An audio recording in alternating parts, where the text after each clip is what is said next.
The Frontier Dawn dropped out of faster-than-light travel at the edge of the Zephyrian home system. What Captain Jake Miller saw on the main screen made his blood run cold. 3 beautiful blue and silver planets hung in space like jewels. But dark scars marked their surfaces where cities had been bombed from orbit. "My God," whispered Dr. Alex Turner from his station. "Look at those impact craters." Amy Brooks worked frantically at her communications console. "I'm detecting very weak signals from the surface. Some Zephyrians are still alive down there." "Any sign of the Vorthans?" Jake asked. Steve Johnson checked his sensors. "No enemy ships in the immediate area, Captain, but I'm reading massive debris fields. Looks like there was a big battle here recently." Jake studied the tactical display. Pieces of destroyed ships floated through the system like a metal graveyard. Some of the wreckage had strange, crystalline designs that must have belonged to the Zephyrians. Other pieces were dark and angular with sharp edges. "Take us toward the 3rd planet," Jake ordered. "That's where the strongest signals are coming from." As they approached the world the database now identified as Crystallia Prime, Jake could see the damage more clearly. The planet's surface sparkled like a giant gemstone, covered in crystal formations that caught and reflected light. But huge craters showed where orbital bombardments had shattered the crystal cities. "Captain," Amy said excitedly, "I'm getting a direct communication request from the surface. Put it through." The main screen flickered and showed the interior of what looked like a cave. Standing before them was the strangest being Jake had ever seen. The Zephyrian was tall and thin, almost 7 feet high, but probably weighing less than Jake himself. Its body was translucent, like living crystal, with light flowing through it in beautiful patterns. When it spoke, its voice was like wind chimes in a gentle breeze. "I am Counselor Veltar of the Zephyrian Confederation," the alien said. You actually came. We sent our distress call to 17 different species. You are the first to respond." Jake stepped forward. "I'm Captain Jake Miller of the human ship Frontier Dawn. We received your distress call and came as fast as we could." Veltar's crystal form flickered with different colors, which Jake guessed might show emotion. "Humans, we have never heard of your species. Where do you come from?" "A planet called Earth, about 6 light-years from where you sent your signal." The Zephyrian's colors shifted to what looked like surprise. "You traveled 6 light-years to help strangers. That is unexpected. Most species would not take such a risk." Sergeant Lisa Hayes stepped into view of the communication screen. "What happened here? Who are these Vorthans?" Veltar's crystal body darkened. "The Vorthan Empire has been expanding for 300 years. They conquer worlds, enslave populations, and strip planets of resources. They came to our system 5 days ago with a massive fleet." "How many ships?" Jake asked. "Over 200 vessels. Our defense fleet had only 30 ships, and we are not a military people. We tried to negotiate, but they began bombing our cities. Immediately." Dr. Turner leaned forward. "Are you the only survivors?" "No. Many of our people escaped to the underground crystal caves when the bombing started. But the Vorthons have landed ground forces. They are searching the caves systematically. We estimate we have perhaps 2 days before they find our main shelter." Jake felt anger building in his chest. These beautiful, peaceful beings were being hunted like animals by an empire that seemed to destroy for the simple pleasure of destruction. "Counselor Veltar," Jake said, "we want to help you, but I need to understand what we're facing. Can you tell us about Vorthon military capabilities?" Veltar's form flickered again. The Vorthans are apex predators from a high-gravity death world. They are much larger and stronger than most species. Their technology is focused entirely on warfare and conquest. They use automated systems to control their empire and have enslaved dozens of species to serve them. Deathworld? Amy asked. A planet with dangerous conditions that create violent, aggressive life forms, Veltar explained. Most civilized species avoid such worlds. The fact that you came from 6 light years away to help us, where exactly is your home world? Jake hesitated. Earth is... well, it has some challenging conditions. Dr. Turner spoke up. Captain, perhaps we should explain about Earth's environment. Jake nodded. Counselor, our planet has a gravity level that's about twice what you're probably used to. The atmosphere has a high oxygen content that makes fires burn very hot. We have frequent natural disasters like earthquakes, volcanic eruptions, and massive storms. Large predators roam the land and sea. Veltar's crystal form went completely colorless. You come from a death world as well? We call it home, Sergeant Hayes said with a grin. The Zephyrian was quiet for a long moment. This explains much. No wonder you answered our call when others would not. You understand what it means to survive against impossible odds. Communications Officer Ben Clark looked up from his station. Captain, I'm detecting new signals. Looks like word is spreading that someone actually responded to a Zephyrian distress call. Amy nodded. I'm getting communications from other worlds in Vorthan space. Species that have been enslaved for decades. They want to know if it's true that someone is finally fighting back. Jake realized that their arrival might mean more than just helping the Zephyrians. If other enslaved species learned that the Vorthons could be challenged, it might spark rebellions across their empire.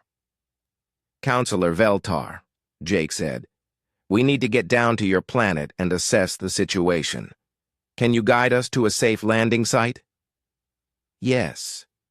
But Captain Miller, you should know that the 17 species who received our distress call included some of the most powerful civilizations in this part of the galaxy. If they were all too afraid to face the Vorthans, what makes you think one small human ship can make a difference? Jake looked around at his crew. He saw determination in their faces, the same stubborn refusal to give up that had helped humanity survive and thrive on a dangerous world. Because, Counselor, Jake said, we're not most species. We're humans, and we don't know how to quit. Veltar's crystal form began to glow with what Jake hoped was renewed hope. Then welcome to Crystallia Prime, humans from the Death World Earth. Perhaps the Vorthans are about to learn what it means to face another species that refuses to surrender. As the frontier dawn entered the planet's atmosphere, Jake couldn't help but smile.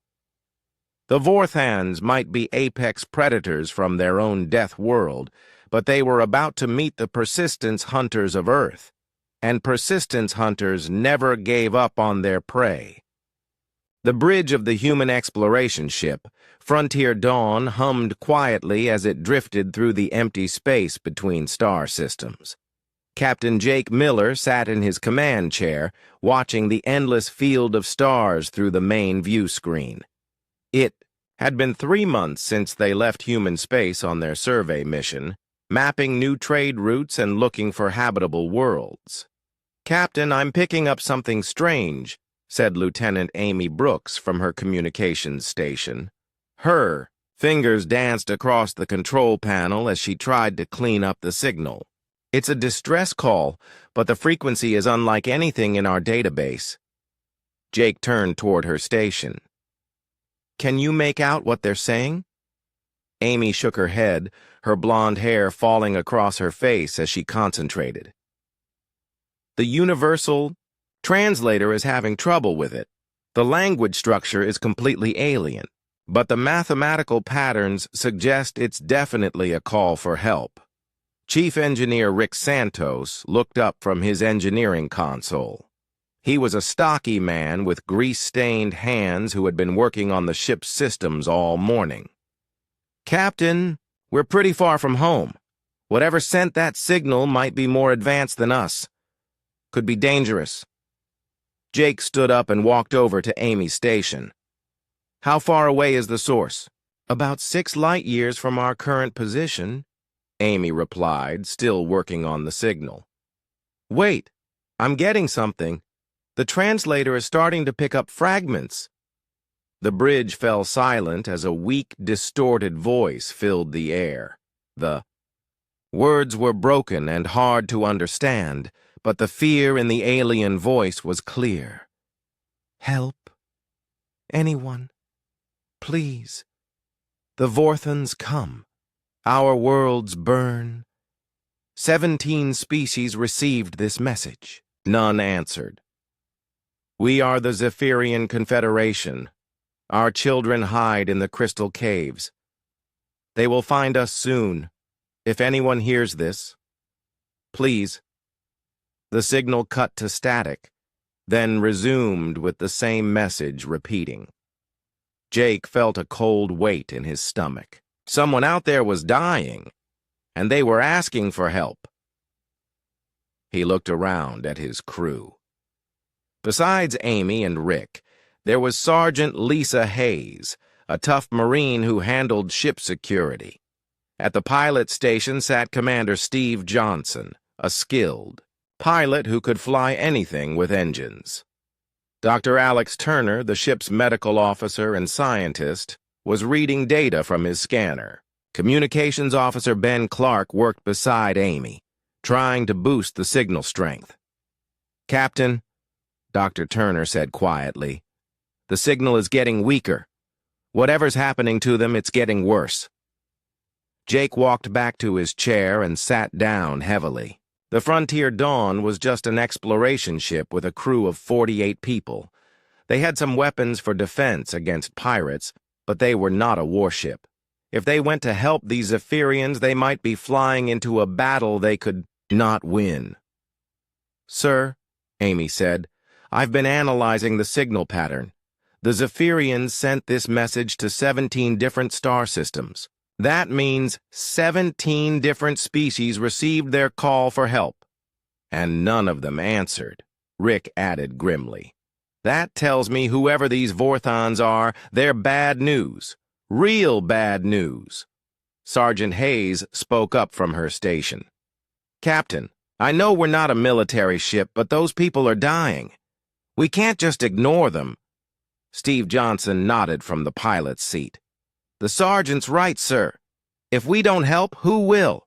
Jake looked at each of his officers. He could see the conflict in their faces. They all wanted to help, but they also knew the risks. His duty was to keep his crew safe and complete their mission. But he also knew that sometimes doing the right thing meant taking risks. "Dr. Turner," Jake said, "what can you tell me about this Zephyrian Confederation?" The doctor checked his scanner readings. Based on the signal analysis, they seem to be a peaceful species. Their technology is advanced in some ways, but their weapon signatures are minimal. They're probably not warriors. "And the Vorthons?" Jake asked. "Unknown, sir. But if 17 species are afraid to face them, they must be extremely dangerous." "Ben," Clark raised his hand. "Captain, I'm detecting more signals on the same frequency. Other Zephyrian worlds are sending distress calls, too. This isn't just one planet. It's their entire civilization under attack." Jake closed his eyes and thought. In his 10 years as a captain, he had never faced a decision like this. The smart choice was to turn around and go home. Report what they found to Earth Command and let them decide what to do. But by the time Earth sent a proper military response, the Zephyrians would probably all be dead. "Amy," he said. "Send a message back. On the same frequency. Tell them we received their distress call and we're coming to help." Amy's eyes widened. "Sir, are you sure?" "No," Jake admitted. "But we're going anyway. Rick, how long to reach their coordinates?" Rick checked his calculations. "At maximum speed, about 18 hours, Captain." Steve set course for the Zephyrian. "Signal. Maximum speed." "Aye, sir," Steve replied, his hands flying over the navigation controls. As the ship changed direction and accelerated, Jake felt the weight of command on his shoulders. He was taking his crew into unknown danger to help, aliens they had never met. But he remembered something his grandfather had told him when he was young. His grandfather had been a soldier in Earth's last great war, before humanity reached the stars. "Jake," the old man had said, "sometimes you have to stand up for people who can't stand up for themselves. That's what makes us human." The frontier. Dawn raced through space toward the Zephyrian distress signal. Behind them, 17 other species had decided the risk was too great. They had chosen safety over compassion, survival over heroism. But humans were different. They came from a world where survival was never guaranteed, where every day brought new dangers. Earth had made them tough, stubborn, and unwilling to give up. Most importantly, it had taught them that sometimes the right thing to do was also the hardest thing to do. As the ship flew toward an unknown enemy, Jake hoped that being human would be enough to make a difference. The Zephyrians had called for help, and the only ones who answered were the Deathworlders from a small blue planet. At the edge of the galaxy, Jake smiled grimly. Maybe that would be enough. The underground crystal caves of Crystallia Prime were unlike anything the human crew had ever seen. Natural crystal formations grew from floor to ceiling, creating a maze of tunnels that sparkled with their own inner light. Captain Jake Miller followed Counselor Veltar deeper into the cave system, where thousands of Zephyrians had taken refuge. "The caves extend for hundreds of kilometers," Veltar explained as they walked. "Our ancestors carved them over thousands of years. The Vorthan's sensors have difficulty penetrating the crystal formations, which is why we've survived this long." Dr. Alex Turner was examining everything with fascination. "The crystal structure seems to interfere with electronic signals. That's probably why their scanning equipment can't find you easily." Intelligence Officer Kate Morgan, who had joined the landing party, was studying readings on her handheld scanner. "Captain, I'm detecting Vorthan patrol patterns on the surface. They're conducting systematic sweeps, getting closer to this cave system every hour." Jake nodded grimly. Kate was the ship's intelligence specialist, a sharp woman who could analyze enemy tactics and find weaknesses in their strategies. If anyone could figure out how to fight the Vorthans, it would be her. They reached a large central chamber where hundreds of Zephyrian families huddled together. The sight broke Jake's heart.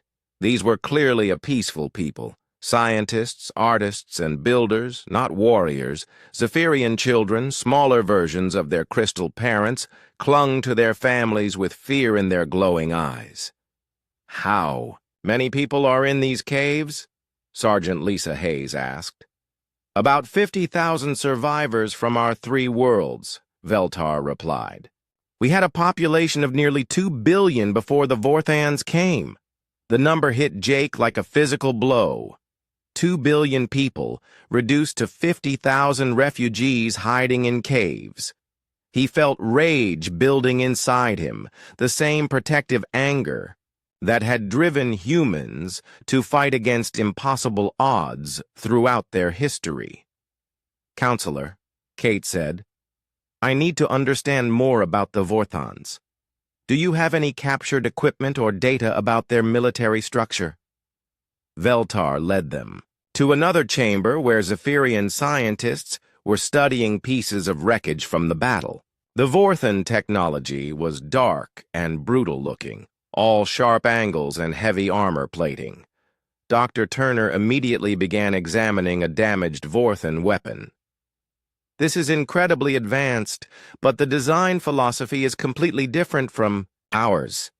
Everything is built for maximum destruction with no consideration for efficiency or elegance. Kate picked up what looked like a communication device. Can your scientists tell me how their command structure works? An elderly Zephyrian named Scholar Kethmir approached them. His crystal form was darker than the others, suggesting great age. We have studied Vorthan tactics for the past 5 days. They use a highly centralized command system. All orders come from their fleet commander, who receives instructions directly from their home world. No independent thinking from lower-level officers? Kate asked. None that we have observed. Their soldiers follow programmed patterns with very little tactical flexibility. Kate's eyes lit up. That's a weakness we can exploit. Rigid command structures can't adapt quickly to unexpected situations. Commander Steve Johnson, who had been quiet until now, spoke up. What about their ships? Any weaknesses in their fleet? Scholar Kethmir showed them holographic displays of the battle. Their vessels are heavily armored and armed, but they rely primarily on automated systems. We noticed that when we managed to disable their communications, individual ships became much less effective. Jake studied the tactical information. The Vorthans were clearly powerful, but they seemed to have grown dependent on their technology and overwhelming numbers. They won through brute force and fear, not through tactical innovation.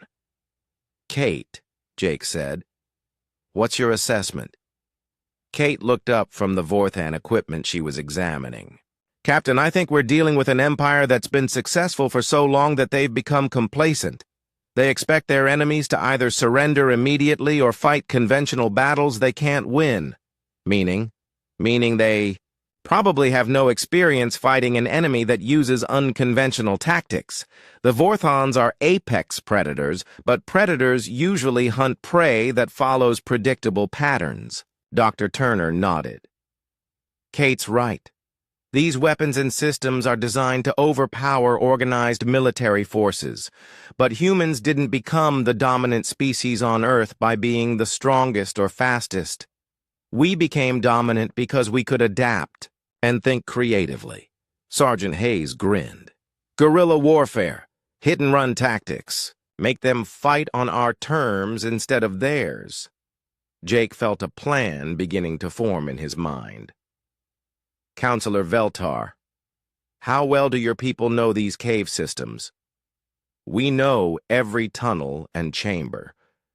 We've been hiding here for 5 days, and some of our people have lived in these caves their entire lives. And the Vorthans? They are surface dwellers, large and heavy. These narrow passages would be difficult for them to navigate. Kate looked excited. Captain, we could use the caves as a base of operations, launch surprise attacks and then disappear. Back underground before they can respond. The problem is numbers, Steve pointed out. Even with surprise on our side, we've got 48 humans against thousands of Vorthan soldiers. Jake looked around at the Zephyrian refugees. What if we taught your people to fight? Veltar's crystal form flickered with alarm. Captain Miller, we are not warriors. We have never raised weapons against another sentient being. I understand that, Jake said gently. But sometimes good people have to fight to protect what they love. You don't have to become killers, but you can learn to defend yourselves and help us defend you. Scholar Kethmir stepped forward. Young ones, he said, addressing both the humans and his own people. I have studied many species throughout my long life. I have learned that there are times when even the most peaceful beings must choose between fighting and extinction. A younger Zephyrian named Crystal Wind spoke up. "If the humans are willing to risk their lives for us, shouldn't we be willing to risk our lives for ourselves?" Jake saw the moment when the Zephyrians made their decision. It wasn't easy for them. Their entire culture was built on peace and harmony. But they were also intelligent beings who understood that sometimes survival required difficult choices. "Very well," Veltar said finally. "We will learn to fight. But how can crystal beings and humans hope to defeat an empire that has conquered hundreds of worlds?" Jake smiled, and there was something fierce in his expression that reminded everyone present why humans had survived on a death world. "Because, Counselor, empires built on fear and brute force have one major weakness, which is they've never learned how to fight an enemy that refuses to be afraid." As the humans began planning their first strike against the Vorthons, Jake felt something he hadn't experienced since leaving Earth. He felt like he was home, not because of the place, but because of the situation. Humans had always done their best work when the odds were impossible, and the stakes were life and death. The Vorthons had conquered 300 worlds, but they had never faced Deathworlders, who fought for something more than themselves. They were about to learn the difference between being an apex predator and being human. The first human attack on Vorthan forces came at dawn on the second day. Captain Jake Miller crouched behind a crystal formation on the surface, watching a Vorthan patrol through his binoculars. The aliens were exactly as the Zephyrians had described. Massive humanoid creatures standing nearly 8 feet tall, with thick gray skin and powerful builds. They moved in perfect formation, following a patrol route that never varied. "Just like clockwork," whispered Intelligence Officer Kate Morgan, who lay beside him. "Same pattern, same timing, same spacing between soldiers." Sergeant Lisa Hayes spoke quietly into her comm unit to the other human teams positioned around the patrol route. "All units, target the lead soldier first. Remember, we hit hard and fast, then disappear before they can call for backup." Jake watched as the Vorthan patrol approached the ambush point. These soldiers were confident, almost arrogant in their movements. They had probably never been successfully attacked in their entire military careers. "Now," Jake whispered. The attack lasted exactly 30 seconds. Human weapons fired from concealed positions among the crystal formations. The Vorthons, caught completely by surprise, tried to return fire but couldn't locate their attackers. By the time they began to organize a response, the humans had already vanished back into the crystal maze. "Cleanup complete," Hayes reported as the team regrouped in a hidden cave passage. "All targets down, no human casualties." Kate was studying, readings from her scanner. "Captain, look at this.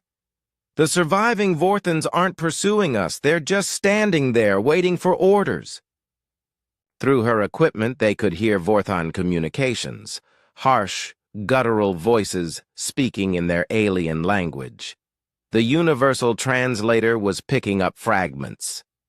"Patrol 7 to command, ambush, request instructions, cannot identify, attackers."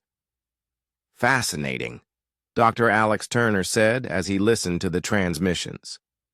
"They're not thinking independently at all. They're waiting for their commanders to tell them what to do." Jake smiled grimly. "Then let's give their commanders something to think about." Over the next 6 hours, human teams struck 8 different Vorthon positions across the continent. Each attack followed the same pattern: quick, precise strikes followed by immediate withdrawal. The Vorthons never saw their attackers clearly, and never managed to pursue them into the crystal formations. In the command cave, Counselor Veltar watched the tactical displays with amazement. I cannot believe what you have accomplished. The Vorthans have lost more soldiers today than they have in the past 10 years of conquest. It's only the beginning, Jake replied. Kate, what's their response been? Kate pulled up communications intercepts on her display. They're confused and angry. Their field commanders are requesting permission to deviate from standard patrol patterns, but their fleet commander is denying all requests. He's ordering them to maintain current positions and wait for reinforcements. Perfect, said Commander Steve Johnson. The more rigid they stay, the easier they are to predict and attack. Chief Engineer Rick Santos had been working with Zephyrian technicians to modify captured Vorthan equipment. Captain, we've figured out how their communication systems work. With some modifications, we might be able to disrupt their command network. Do it, Jake ordered. As Rick worked on the technical aspects, Sergeant Hayes was training groups of Zephyrian volunteers in basic combat tactics. The crystal beings were awkward with weapons at first, but they learned quickly, and their knowledge of the local terrain was invaluable. The key is to think like water, Hayes explained to a group of young Zephyrians. Water always finds the easiest path around obstacles. Don't fight the enemy's strength. Flow around it and attack their weaknesses.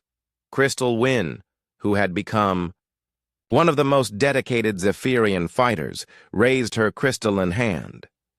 Sergeant Hayes, why do humans fight so differently from the Vorthans? Hayes thought for a moment. The Vorthans are hunters who rely on size and strength. They're used to their prey running away or fighting back ineffectively. But humans are persistence hunters. On our world, we didn't catch prey by being faster or stronger.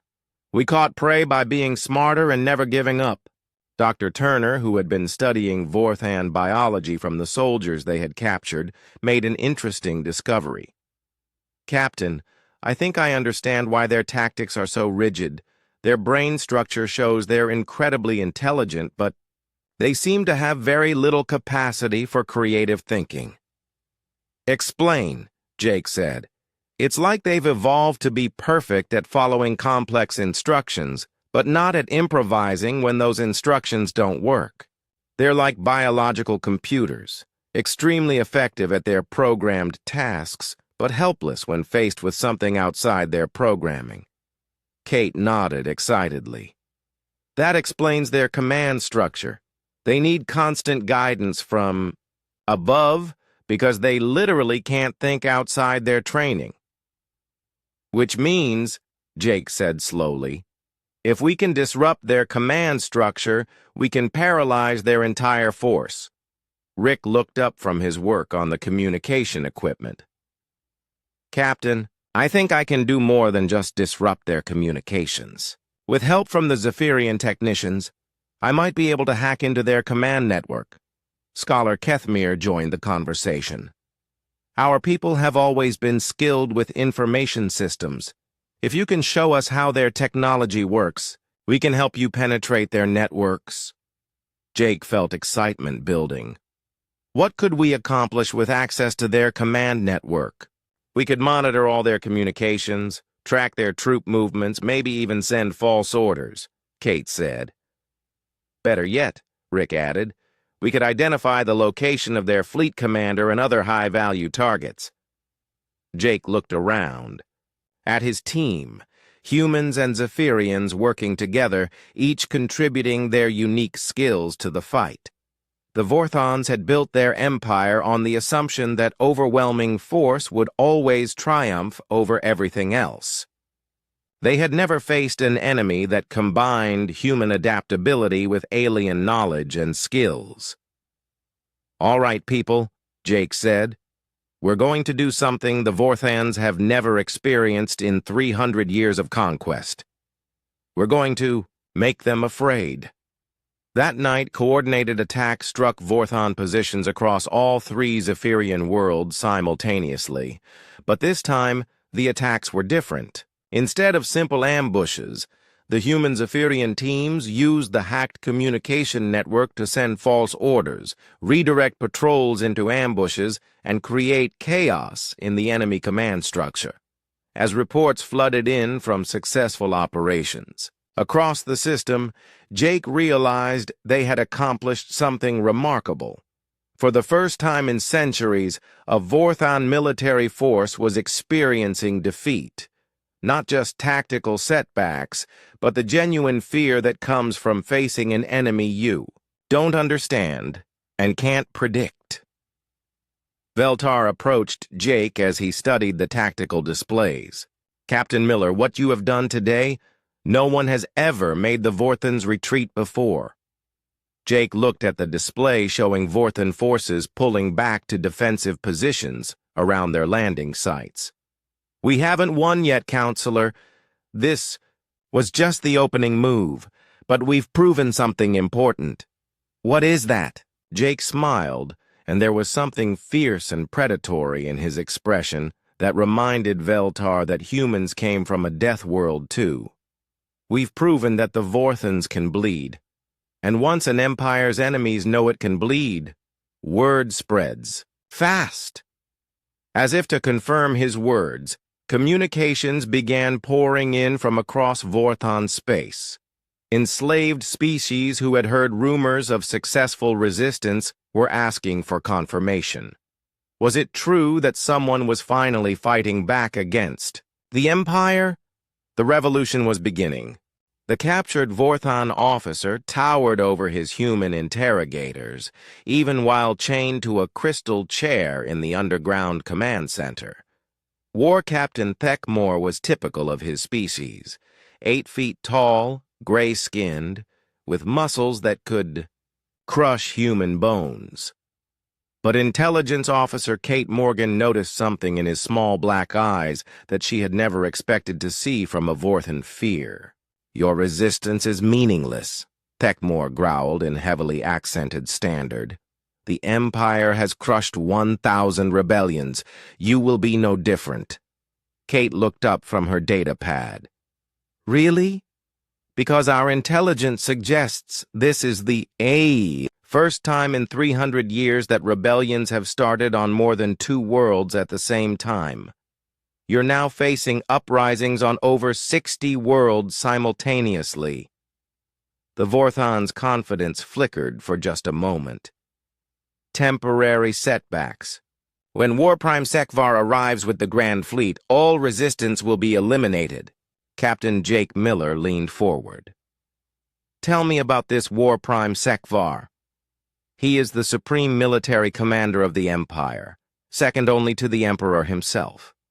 He commands from the fortress world of Dominion Prime, but when rebellions require personal attention, he takes to the field." Dr. Alex Turner, who had been studying Vorthon military structure, looked concerned.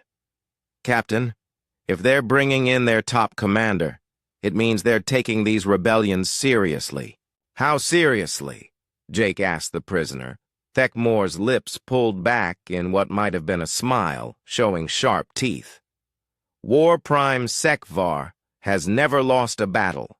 He will bring 500 ships and the elite Dominion Guard. Your pitiful rebellion will be crushed, and your species will be enslaved like all the others." Kate continued her questioning. "How does Sekvar coordinate operations across such a large empire?" "The Warprime commands all military operations through the Strategic Command Network. Every ship, every soldier, every battle is controlled from Dominion Prime. It is the most sophisticated military coordination system ever developed." Jake exchanged glances with his officers. The Vorthon had just confirmed their suspicions about the Empire's central weakness. After the interrogation, Jake's senior staff gathered in the main command chamber. The cave walls sparkled with crystal formations that helped amplify their communication signals across the galaxy. "So," Jake said, "we're about to face their best general with their most elite forces." Chief Engineer Rick Santos looked up from his work on the frequency disruptor. "Captain, the device is almost ready. When we activate it, it should disable Vorthon equipment across multiple star systems, but it will only work once. They'll adapt their systems after the first use." "How long will the effect last?" Sergeant Lisa Hayes asked. "Maybe 6 hours before their automated systems reset themselves." Commander Steve Johnson studied the tactical displays. 6 hours isn't long enough to coordinate attacks across 60 worlds. We'd need weeks to plan something that comprehensive. Kate pulled up intelligence reports from across the galaxy. "Actually, Steve, I think 6 hours might be exactly what we need, but not for the reason you think." She activated a holographic display showing the Vorthon Empire. "Look at their response pattern. Every time a rebellion starts, they pull ships from other sectors to reinforce the affected area. They're already spreading their forces thin trying to contain all these uprisings." "What are you thinking?" Jake asked.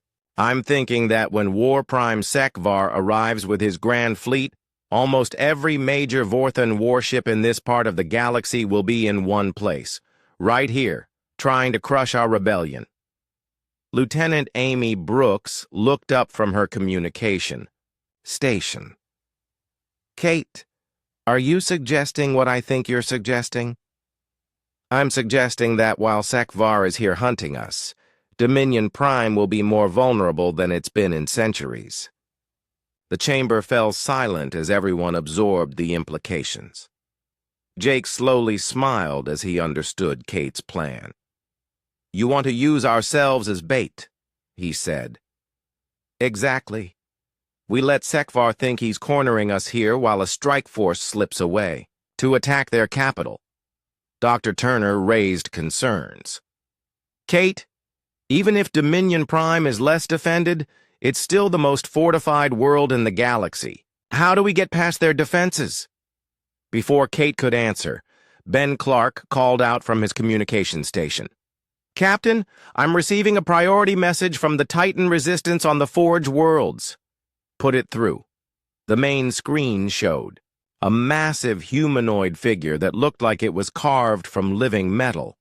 The Titan was 12 feet tall with gleaming bronze skin and eyes that glowed like forge fires.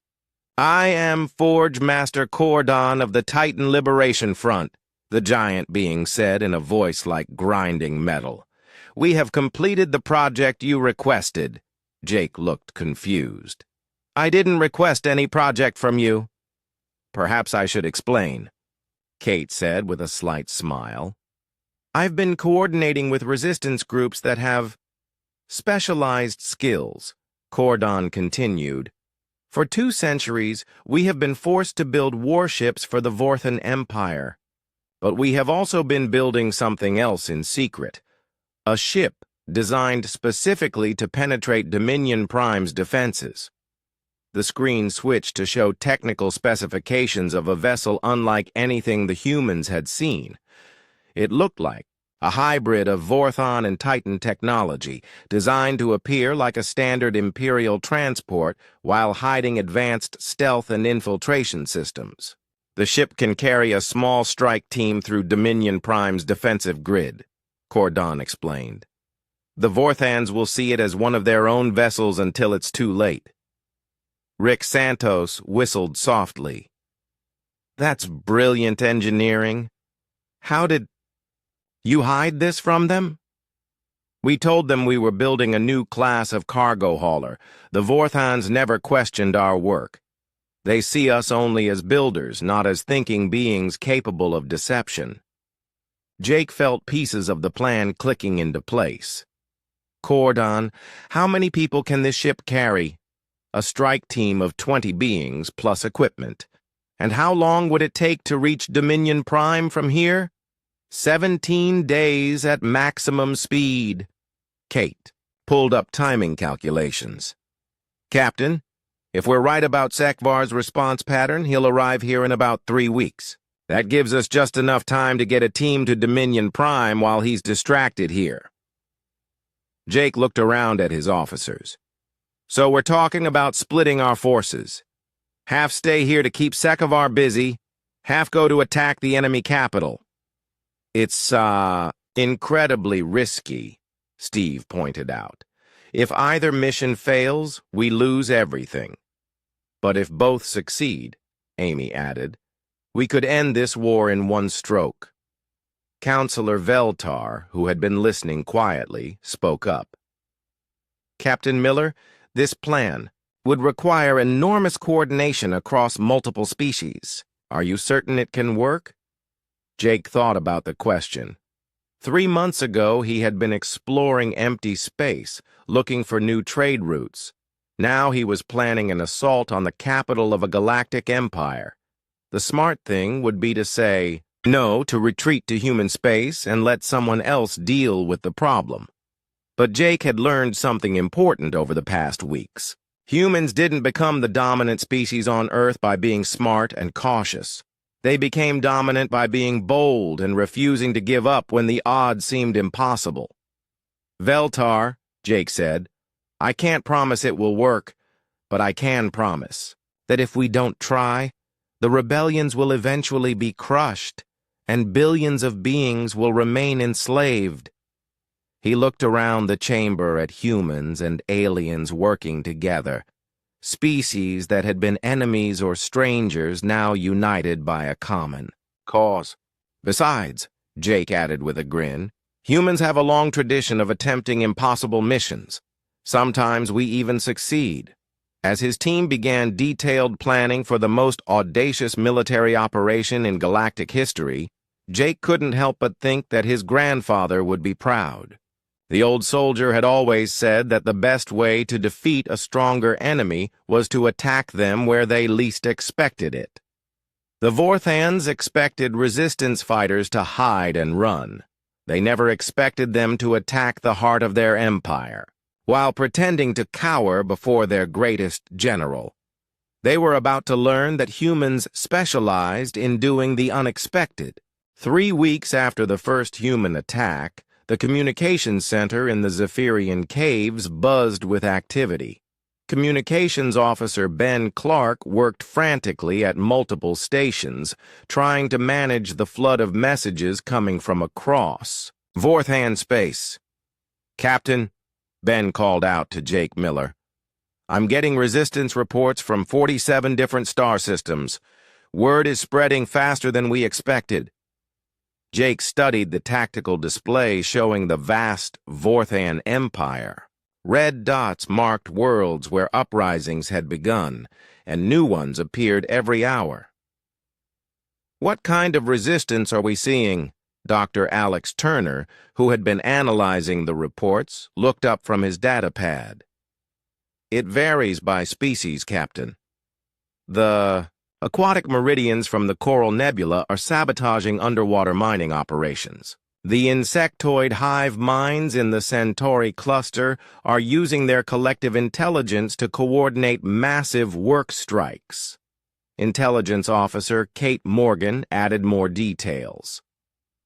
The most interesting reports are coming from the Forge worlds. The Titan builders there have been enslaved for 200 years, forced to construct Vorthan war machines. Now they're building flaws into the equipment, weapons that misfire, ships with structural weaknesses. Lieutenant Amy Brooks turned from her communication station. Captain, I'm receiving a direct transmission from the Meridian Resistance leader. They want to coordinate with our operations. Put them through, Jake ordered. The main screen flickered to show an alien unlike any they had seen before. The Meridian looked like a cross between a dolphin and an octopus, with smooth blue skin and intelligent silver eyes. It spoke through some kind of water-filled communication device. I am Wave Singer Kralton of the Meridian Liberation Front, the alien said in a melodic voice. We have heard incredible stories about humans fighting the Vorthans. Is it true that you have actually defeated their ground forces? We've had some success, Jake replied carefully. What's the situation in your system? The Vorthons use our people as slave labor in the deep ocean mines. But they cannot swim, and their heavy equipment cannot follow us into the deepest waters. We have been sabotaging their operations for 2 weeks now. Counselor Veltar, who had been listening, stepped forward. Wave Singer Kralton, this is remarkable. Your people and mine have known each other for centuries, but we never thought to coordinate resistance against the Empire. Because, Kralton replied, until now, resistance seemed hopeless. But these humans have shown us that the Vorthons can be beaten. They are not invincible.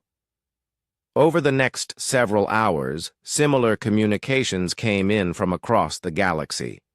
Each enslaved species had unique advantages that they were now using against their oppressors. The rock-eating granite folk were collapsing mining tunnels. The energy-manipulating spark dancers were overloading power systems on Vorthon worlds. Sergeant Lisa Hayes, who had been training resistance fighters, was amazed at the diversity of tactics emerging.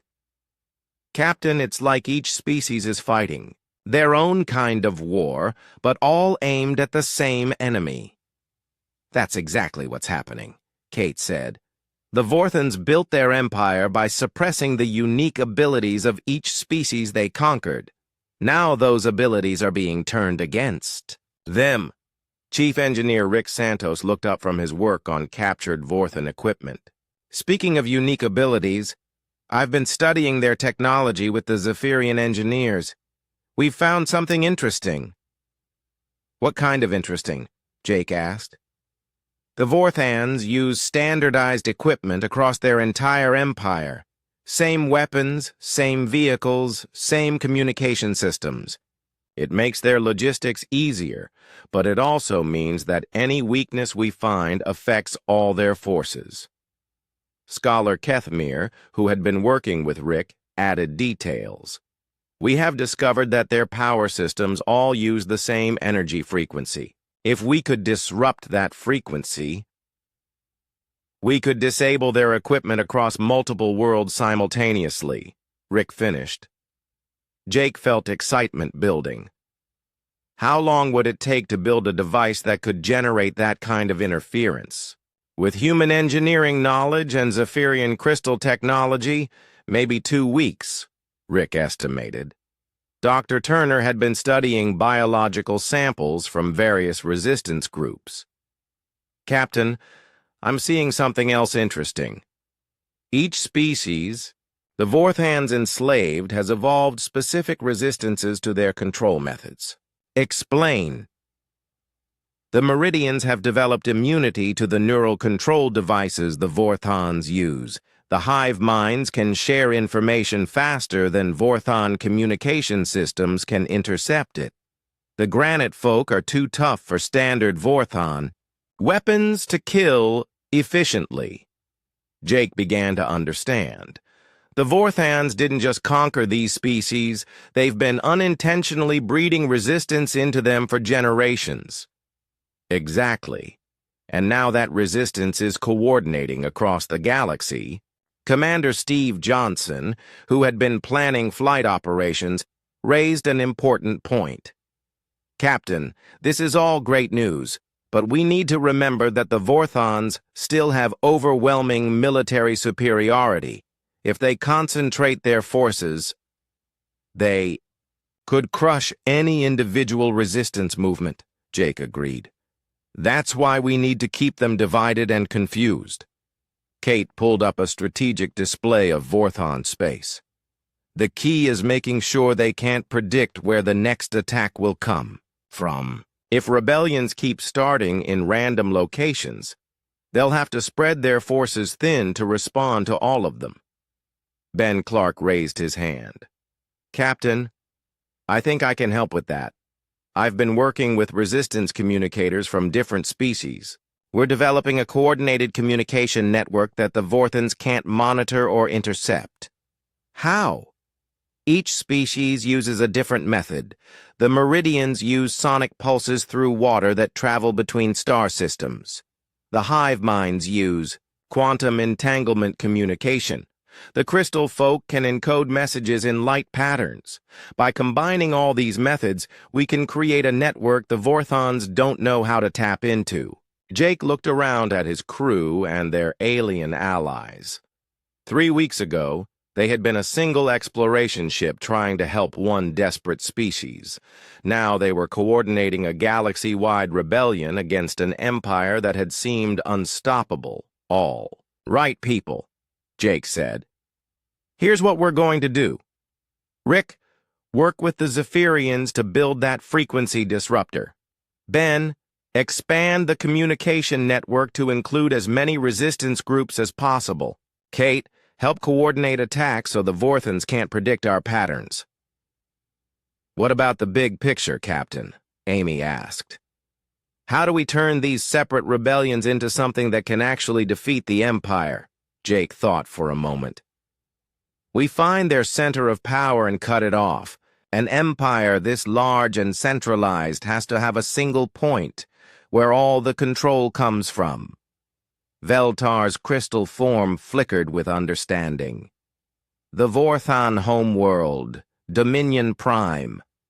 Exactly. If we can strike at their command center, we can paralyze the entire empire long enough for the rebellions to succeed. Wave singer Cralton's voice came through the communication system. Humans attacking Dominion Prime would be suicide. It is the most heavily defended world in known space. Jake smiled, and there was something in his expression that reminded everyone present why his species had survived on a death world. Cralton, has anyone ever told you about human military history? No, I know nothing of your wars. We have a saying on Earth. The most heavily defended position is often the one least prepared for the attack that actually comes. As reports continued to flood in from resistance movements across the galaxy, Jake began planning the most audacious military operation in galactic history. The Vorthons had built their empire on the assumption that no one would dare attack their seat of power. They were about to learn that humans specialized in doing things that no one else would dare to attempt. The Vorthon Grand Fleet dropped out of hyperspace like a storm cloud descending on Crystallia Prime. From the command cave, Captain Jake Miller watched 500 enemy warships take positions around the planet. Each vessel was massive, dark, and bristling with weapons that could reduce mountains to dust. My God, whispered Commander Steve Johnson. I've never seen so much firepower in one place. Intelligence Officer Kate Morgan was studying the fleet composition on her scanners. Captain, that's not just any fleet.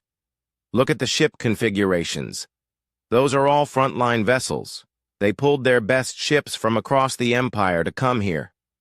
Lieutenant Amy Brooks looked up from her communication station. Captain, we're receiving a transmission from the enemy flagship. Put it through. The main screen filled with the image of a Vorthon unlike any they had seen before. War Prime Sekvar was larger than other Vorthons, with scars across his gray skin that spoke of countless battles. His black eyes held an intelligence that was both terrifying and coldly calculating. I am War Prime Sekvar, Supreme Military Commander of the Vorthon Empire, the alien said in perfect standard. You are the humans who have been spreading chaos across my territory. Jake stepped forward. I'm Captain Jake Miller. We're here because the Zephyrians asked for help. Help. Sekvar seemed to taste the word. An interesting concept. In 300 years of expansion, no species has ever sent help to our enemies. You have created complications. We've created hope, Jake replied. Sekvar's expression didn't change.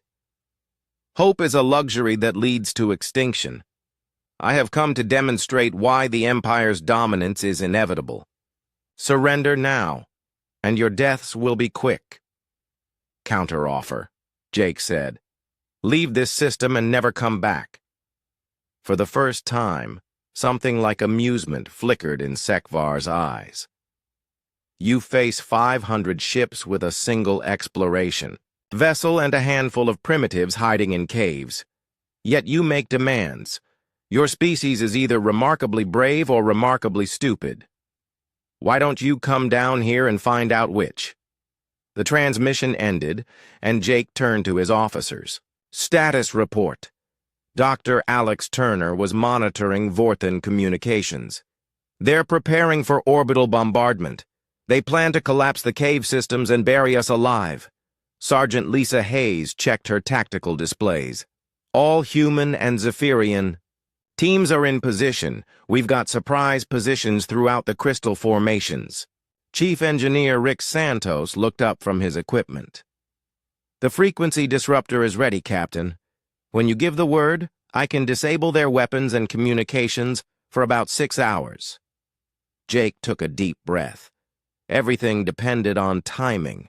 Right now, the Special Strike Team should be approaching Dominion Prime in the Titan-built stealth ship.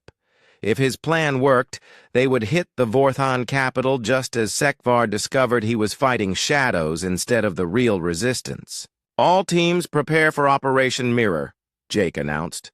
In 60 seconds, we show the Vorthans what humans learned about warfare on a Deathworld. He had borrowed the operation name from an old Earth military tactic. Make the enemy think they were fighting a large force when they were actually fighting reflections and echoes, while the real attack came from somewhere else entirely. Rick, activate the disruptor. Disruptor activated, Captain. Vorthan systems are going dark across the system. On the tactical display, Jake watched as Vorthan ships suddenly went silent, their weapons and communications disabled by the frequency interference. The Grand Fleet, which had seemed so terrifying moments before, was now deaf and blind. All teams, execute, Jake ordered. What followed was not a battle in any conventional sense. The humans and their Zephyrian allies had spent weeks preparing, but not to fight 500 ships.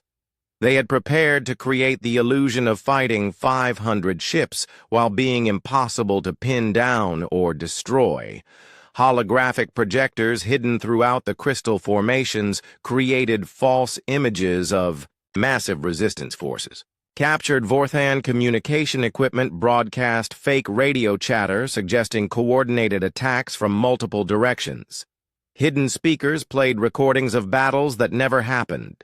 Meanwhile, the actual human and Zephyrian teams struck at Vorthan landing forces with hit-and-run attacks, always appearing where the enemy least expected them and vanishing before retaliation could arrive. Sekvar's forces, blinded by the frequency disruptor and confused by false intelligence, began firing at shadows and echoes. They wasted enormous amounts of ammunition on illusions while the real attacks came from completely different directions. Kate, Jake called out, how are they responding? Exactly as predicted, Captain. Sekvar is pulling ships from other sectors to reinforce his position here. He's convinced he's fighting a major resistance stronghold. Dr. Turner monitored Vorthan communications as their systems began to reset. Captain, they're starting to get communications back online. Sekvar is demanding reports from all sectors. Jake watched the chronometer. According to his calculations, the strike team should be approaching Dominion Prime right about now. Everything depended on them succeeding in the next few hours. Ben, Jake called to his communications officer. Any word from our friends? Ben Clark worked frantically at his station. Nothing yet, Captain. Radio silence as planned. On the surface, the battle continued. But it was a strange kind of battle. One where the defenders seemed to be everywhere and nowhere at once, where every Vorthan attack met resistance that melted away like mist, only to reappear somewhere else entirely. Sekvar himself had landed with elite troops to hunt the resistance. Personally, Through intercepted communications, they could hear his growing frustration. "Where are they?" The War Prime's voice crackled through the speakers. "I see evidence of large forces, but when we attack, we find only empty caves." "Sir," came the voice of a subordinate, "our sensors detect massive troop movements, but visual confirmation shows minimal actual personnel. Impossible. No species is capable of such deception." Jake smiled as he listened. The Vorthons were apex predators, but they hunted by intimidation and overwhelming force. They had never faced prey that used misdirection and psychological warfare. Suddenly, Ben Clark's equipment erupted with activity. "Captain, I'm receiving the signal we've been waiting for." Jake felt his heart race. "Put it through." The voice that came through the speakers belonged to Marine Corporal Danny Lee, who was leading the strike team. "Package delivered, Captain. The front door is wide open." "Confirmed delivery?" Jake asked. "Confirmed. The big guy's having a very bad day right about now." Jake allowed himself a moment of satisfaction. While Sekvar had been hunting shadows on Crystallia Prime, the strike team had successfully infiltrated Dominion Prime and disabled the strategic command network that controlled the entire Vorthon Empire. Dr. Turner was monitoring Imperial communications, and his expression showed growing excitement. "Captain, I'm detecting massive communication failures across Vorthon space. Orders aren't getting through. Ship commanders are requesting instructions and not receiving responses." Kate pulled up tactical displays showing the Empire. "Look at this. Without central coordination, Vorthon forces are reverting to defensive positions. They're not sure what to do without orders from Dominion Prime." On the surface of Crystallia Prime, the effects were immediate. Vorthan troops, suddenly cut off from their command structure, began making tactical errors. Some units retreated to their ships. Others held positions they should have abandoned. A few tried to advance without support. Through the communication system, they could hear Sekvar's attempts to contact his home base. "Dominion Prime, respond." "Dominion Prime, this is War Prime Sekvar requesting immediate communication with Strategic Command." Only static answered him. Jake activated the planet-wide broadcast system they had prepared. His voice went out across every Vorthan communication channel in the system. "War Prime Sekvar, this is Captain Jake Miller. While you've been hunting us here, our strike team has just cut the head off your empire. Your strategic command network is down. Your ships can't receive orders. Your troops don't know what to do without someone telling them." There was a long pause before Sekvar's voice returned, and for the first time, Jake heard uncertainty in it. "What have you done? We've shown the galaxy that the mighty Vorthan Empire has a weakness. You're so dependent on central control that you can't function when that control is removed. Right now, resistance forces on 60 worlds are taking advantage of your command breakdown." As if to prove his point, reports began flooding in from across the galaxy. With Vorthan forces paralyzed by the loss of central coordination, local rebellions were achieving victories that would have been impossible just hours before. Jake looked around at his crew and allies. They had done something that many considered impossible. They had brought a galactic empire to its knees, not through superior firepower, but through understanding its weaknesses and refusing to fight on its terms. The real battle was just beginning, but for the first time since the crisis started, Jake believed they might actually win. 6 months after the fall of the Vorthan Strategic Command Network, Captain Jake Miller stood on the observation deck of Unity Station, watching ships from dozens of species dock at the massive space station.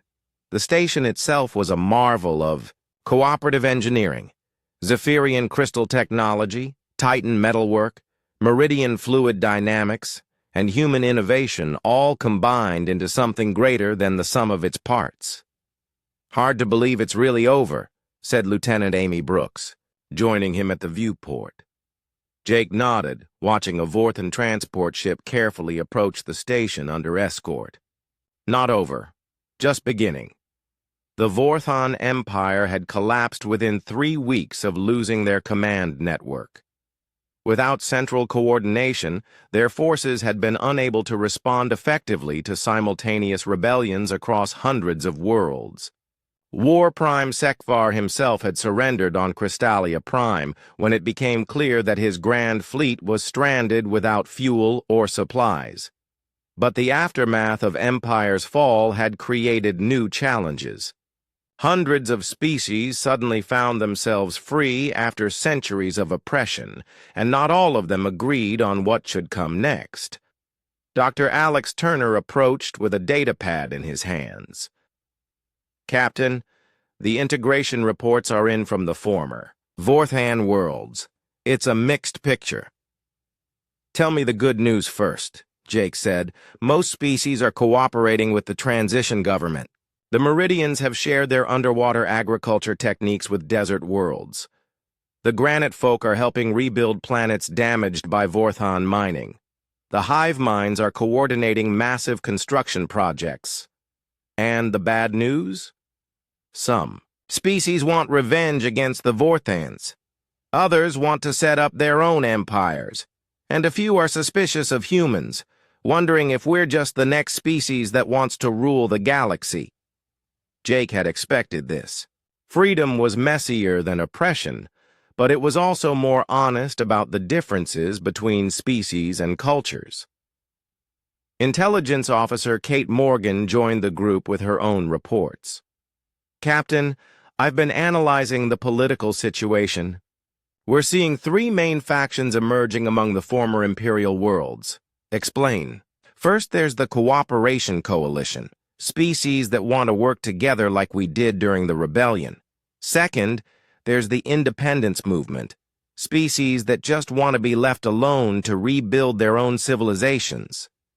Third, there's the New Order faction, species that think the galaxy needs strong central authority just with different people in charge." "Any of those groups causing problems?" "The New Order faction is pushing for humans to take over the Vorthan role as galactic rulers. They say we proved we're the strongest species, so we should be in charge." Jake shook his head. "That's exactly what we fought to prevent." Counselor Veltar approached from behind, his crystal form gleaming in the starlight streaming through the viewport. "Captain Miller, the council session is about to begin. Are you ready?" Jake took a deep breath. Today's council meeting would determine the future structure of this part of the galaxy. Representatives from 127 species would vote on the proposed Charter of Free Worlds, a document that had taken months of negotiation to create. "As ready as anyone can be for this kind of democracy," Jake replied. They made their way to the main council chamber, a vast spherical room designed to accommodate beings of vastly different sizes and environmental needs. Aquatic species participated through water-filled viewing areas. Gas-breathing species had their own atmospheric sections. The variety of life forms was staggering. At the center of the chamber, a podium had been set up where speakers could address the entire assembly. Jake walked to that podium, feeling the weight of hundreds of alien eyes upon him. "Fellow beings," he began, his voice carried to every section of the chamber by translation systems. 6 months ago, the Zephyrian Confederation sent out a call for help. Today, we gather to decide what kind of galaxy we want to build from the ruins of Empire. The chamber was completely silent. Representatives from species that had been enemies for centuries sat near each other, united only by their shared experience of oppression and liberation. "Some of you have suggested that humans should lead this new galactic community," Jake continued. I understand the reasoning. We coordinated the rebellion. We proved we could fight and win. But I'm here to tell you why that's a terrible idea. Murmurs arose from various sections of the chamber. Humans didn't defeat the Vorthon Empire by being superior to other species. We defeated it by refusing to accept that anyone should rule over others without their consent. If we become the new galactic rulers, we betray everything we fought for. Forge Master Cordon stood up in the Titan section. Then what do you propose, Captain Miller? The galaxy requires coordination for trade, defense, and dispute resolution. I propose exactly what's written in the Charter of Free Worlds, Jake replied. A voluntary association of species that choose to work together for mutual benefit. No empire, no ruling species, no central authority that can enslave others. Wave singer Kralten raised an objection from the Meridian section. But Captain, without strong central authority, how do we prevent another empire from arising? By remembering what we learned during the rebellion, Jake answered. No empire can succeed if all free species stand together against it. The Vorthons conquered the galaxy because each species faced them alone. Together, we're unstoppable. A new voice spoke up. War Prime Sekvar himself, now a prisoner but allowed to address the council as part of the reconciliation process. The massive Vorthon looked smaller somehow, diminished by the loss of his empire. You are naive, human, Sekvar said. Species naturally compete for resources and territory. Without a strong ruler to maintain order, you will tear each other apart within a generation. Jake looked directly at the former War Prime.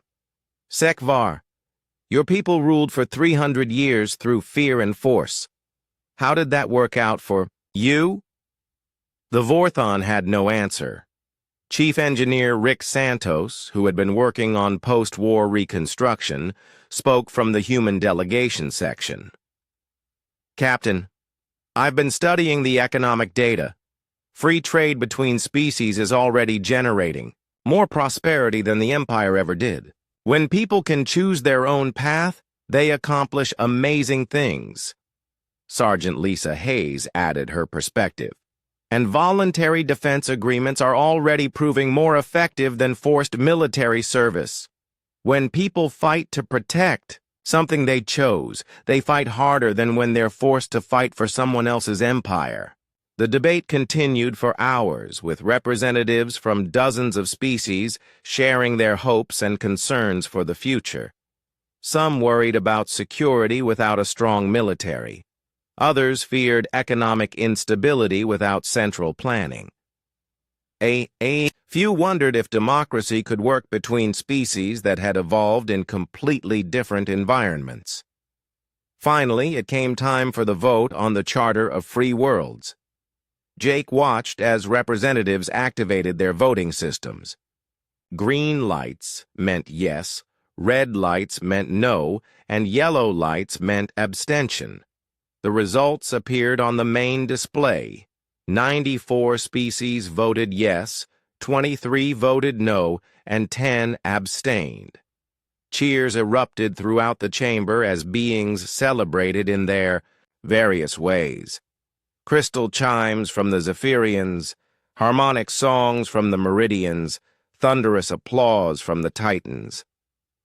Jake felt a hand on his shoulder and turned to find Dr. Turner smiling at him. Congratulations, Captain. You just helped create the largest voluntary democracy in galactic history. We all did, Jake corrected. Humans don't get to take credit for what everyone accomplished together. As the celebration continued around them, Jake looked out through the viewport at the stars beyond.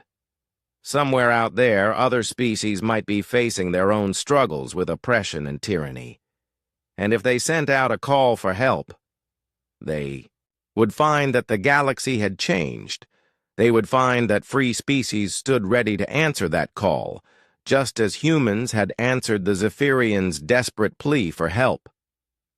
Counselor Veltar approached with several other representatives. "Captain Miller, there is one more matter the Council wishes to discuss with you." "What's that?"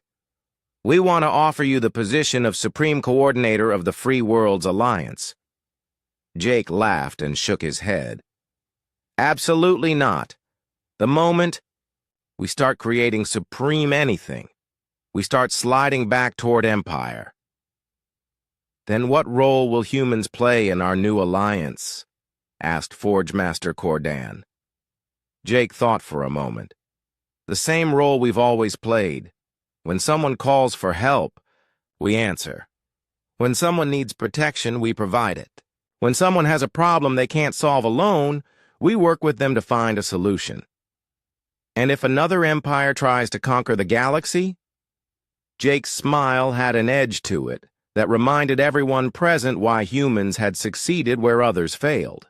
"Then they'll learn what the Vorthons learned. This galaxy has Deathworlders in it now, and we don't like bullies." As Unity Station continued its orbit around the star that had once been the center of Vorthon power, Jake reflected on how much had changed. The Zephyrians had called for help when 17 species turned away in fear. Now those same 17 species were part of an alliance dedicated to ensuring that no one would ever have to call for help alone again. The humans had answered one desperate cry for aid and ended up changing the entire galaxy. But Jake knew that their real work was just beginning. Freedom was not something you won once and kept forever. It was something you had to choose again every day. Something you had to